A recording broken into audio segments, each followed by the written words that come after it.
Coming into college, I might have sent maybe 1, 2 emails in my life. So I don't blame you if you don't know how to send an email. So I'm going to tell you today how to send an email. You don't send KK, LOL, hi, bye, like you would in text. You're going to be very formal to your professor, no matter what you're saying. Even if it's just a quick, hey, I can't make it to class today. I'm really, really sick. I have 103 fever. You want to be always very professional with no matter what you say. No matter the subject of the email, there are always some things that you want to do in every single email. First and foremost is you want to get the greeting down pat. If your professor has a doctorate degree, you want to address them by doctor and then their last name. If they don't and they would just prefer professor, you say professor and then their last name. A little cherry on top, if you say good morning, a good evening, good afternoon, those are always welcome and always make you sound more professional. The second thing you always want to do whenever you're sending an email to your professor is when you subject it, I always like to put my name and my class and then 1 or 2 words on why I'm emailing them. If it's because I'm sick, I'd say Nathan Boyle, Crim 200, sick, or late assignment, or something like that. So whenever they're going through all their emails, they see, a student is emailing them, they're in this class, this time period, and this is why they're emailing me, so I should probably have a timely response back to them. One of the third things that are always really, really important whenever emailing your professor is you always want to be timely. What I mean by timely is if you're sick and you can't make a class, the second that you're sick, you email them. I know that things happen. You might wake up the day of the class, maybe an hour before the class, and you're sick, you can't leave bed. Obviously, in that manner, you just want to email them right away.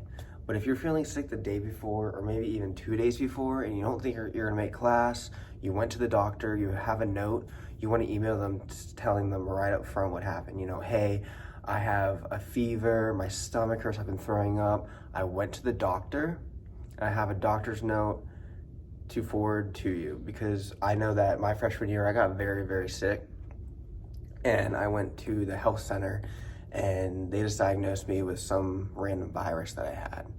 They wrote me a doctor's note that they emailed to me, and I was able to forward that to all my professors to prove that I couldn't attend class.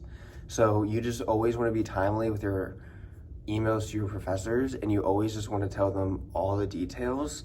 And at the end of your emails, you always want to say, hey, do you have any other questions or concerns? Please email me back. And maybe even do a little apology in there.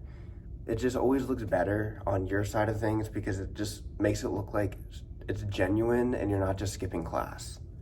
Another very common email is whenever, a family incident comes up. There's an unfortunate death in the family, you might have to head home to take care of something, or maybe family's visiting you that you haven't seen in a while. You always want to, again, be very timely with emailing your professor. And you just want to seem so genuine and be like, hey, I know, I'm going home this weekend. I have some family issues I need to take care of. I won't be at class today, but I know this, that, and the other in this class. I'm going to get the notes for them. And you just always want to be on top of everything whenever emailing the professor. You just want to lay everything on the table, no matter the excuse on why you won't be in that class. And you want to always ask them if they have any questions or concerns. And if they do, to email you. And then the last thing that you always want to put in your emails is a proper outro, per se. I always say the best, and then I have my signature at the end of my email. For you guys, you could just always say, sincerely, or just anything that you would say in a letter whenever you would be sending one via mail. When it comes to turning in an assignment late, this is where the timely response is almost more important than being sick. Because if you've been working hard on this assignment all week and you're not understanding it, you just want more time, or maybe something came up at home and you haven't been able to work on it as much, you want to email your professor as soon as possible. I guarantee you that if you email your professor the night of, or even the day of an assignment being due, asking for a response, the likelihood of them granting you that extension is very low. You also always want to check their syllabus and see if they are okay with extending papers and assignments. Because if they're not, you could still send an email and be like, hey, I looked over your syllabus, because then it shows that you looked into their syllabus and you're very passionate about this paper or assignment, and you genuinely just want more time to get it done because you just don't understand. And maybe even ask them, hey, can I come into your office hours and talk to you about this assignment? It's just very confusing me. You can always do that as well. Something that's really cool that I have used multiple times are my professor's office hours. And what office hours are a required amount of hours that your professor has to have where they just sit in their office and do work. And their door is always open to students to come in and ask questions about class, homework, the lecture of the day, or just get to know the professor. So I would definitely take advantage of office hours, and you can always find your professor's office hours at the top of all of their syllabi.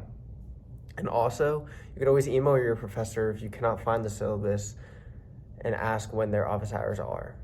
Every student is assigned an advisor, and what an advisor is a counselor, somebody to help you throughout college, help you schedule classes, any comments, concerns you might have.